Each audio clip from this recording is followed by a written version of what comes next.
আমি আসলে নিজেকে বিশ্বাস করতে পারছিলাম না। সকালে ঘুম থেকে উঠেই আমি আমার ছোট ভাই পিলুর টেক্সট পেলাম একটা এই ধরনের নিউজ।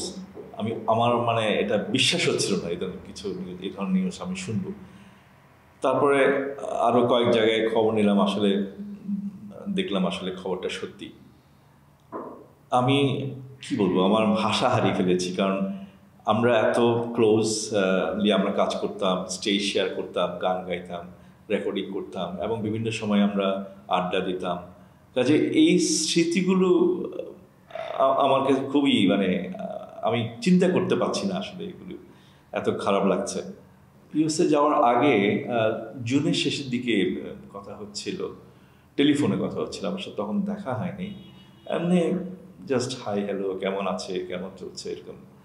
বাট ওর শরীর খারাপ বা এই ধরনের কোনো ইস্যু আমি কখনো শুনিনি আসলে।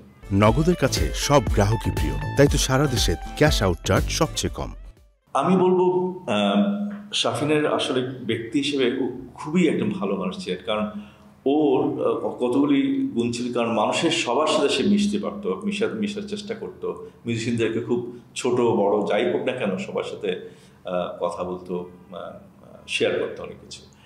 আর অ্যাজ এ মিউজিশিয়ান আমি বলবো বাংলাদেশের বেস গিটার বাজায় গান গাওয়া কিন্তু খুব কঠিন একটা কাজ।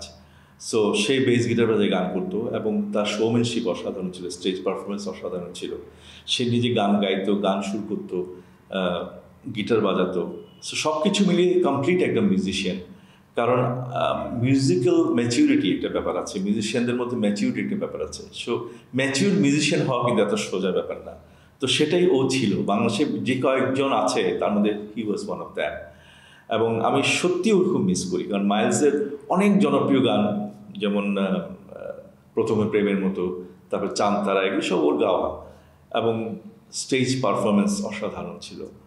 সো আসলে সত্যিকার অর্থে আমরা খুব মিস করবো, আমাদের অডিয়েন্সরা খুব মিস করবে, শুধু বাংলাদেশে না, বাংলাদেশের বাইরে যেখানে সে শো করতে গেছে সবাই ওর কথা মনে রাখবে।